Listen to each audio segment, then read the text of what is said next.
ادامه بخش چهره‌های ماندگار. باباجان غفورов. باباجان غفورов عالم توانا و ارباب برجسته سیاسی و دولتی. قسم یکم. فرزند فرزانه ملت. او در برابر فعالیت حزبی و دولتی کارهای علمی خود را نیز پیش می‌برد. آموزش و تحقیقات تاریخ خلق تاجیک و کشورهای شرق را پیوسته ادامه می‌داد. همین فعالیت علمی و توجه باباجان غفورов را به نظر گرفته سال 1956 او را دیرکتور انستیتوت شرقشناسی اکادمیای علم‌های اتحاد شوروی تعیین می‌کنند. از همین دوره در روزگار او مرحله نو آغاز می‌گردد. عالم فعالیت علمی و تحقیقاتی و سازماندهی خود را کاملاً به انکشاف علم شرقشناسی روانه می‌سازد. در مقام سرور انستیتوت شرقشناسی قابلیت و استعداد باباجان غفورov چون ارباب ممتاز علم بر اعلی ظاهر گردید. در برابر آنکه انستیتوت شرقشناسی به یکی از مرکزهای بزرگ تحقیقاتی تاریخ و تمدن مشرق زمین تبدیل یافت، با دستگیری او در بسیار جمهوری‌های اتحاد شوروی از جمله در تاجیکستان انستیتوت شرقشناسی تأسیس داده شد. خدمت این عالم زبردست اینچنین در انتشار سلسله آثار خطی خلق‌های شرق بسا بزرگ بوده، با تشبث او از خزینه آثار کلاسیکی بهترین آفریده‌های عالمان و شاعران و نویسندگان شرق قدیم و عصرهای میانه دسترس جهانیان گشتند.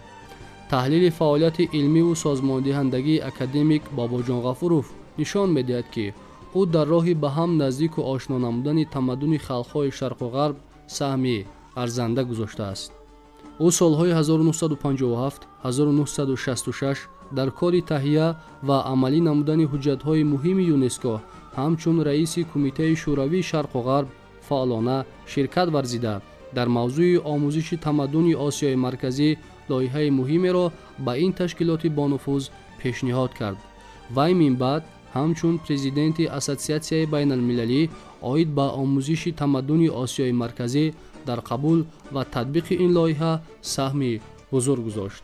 کنفرانس‌های بین المللی یونسکو عاید به تاریخ، باستانشناسی و فرهنگ آسیای مرکزی در زمان کوشانیان، دایر به تاریخ انکشاف افکار جمعیتی در آسیای مرکزی، راجع به مطابق سازی تحقیقات باستانشناسی و غیره که با تشبث و شرکت فعالانه باباجان غفورov در دوشنبه، دهلی و کابل برگزار شده بودند، در آموزش و ترغیب فرهنگ غنی خلق‌های این سرزمین اقدام جدی و مؤثر گردیدند.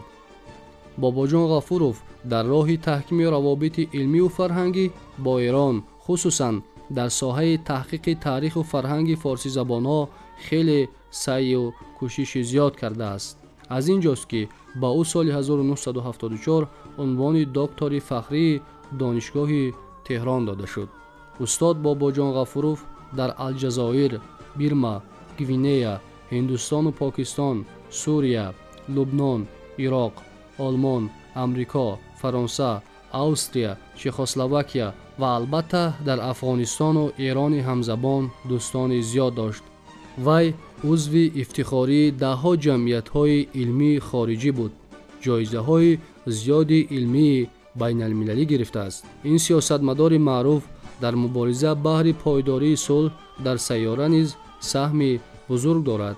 او همچون جانشین رئیس کمیته شوروی همبستگی با ممالک آسیا و افریقا، عضو کمیته شوروی محافظت صلح و کمیسیون اتحاد شوروی عاید به کارهای یونسکو دانش و نیرو و استعداد خود را به تحکیم دوستی خلق‌های سیاره صرف کرده است. خدمت‌های او در این جهت با مدال طلای شورای عمومی جهانی صلح و جایزه بین المللی به نام جواهرلال نهرو تقدیر شده است.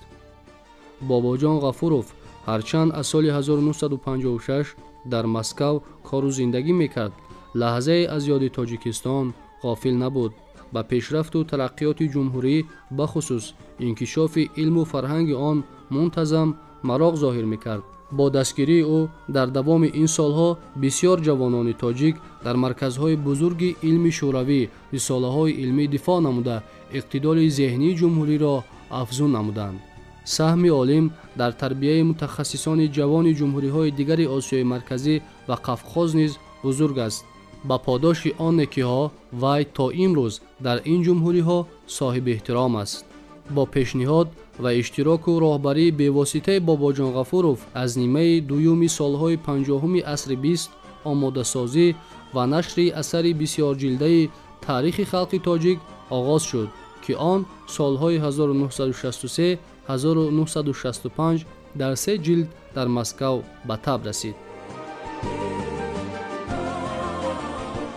بخش چهره‌های ماندگار در باب باباجان غفورов عالم توانا و ارباب برجسته سیاسی و دولتی در قسم یکم فرزند فرزانه ملت ادامه دارد.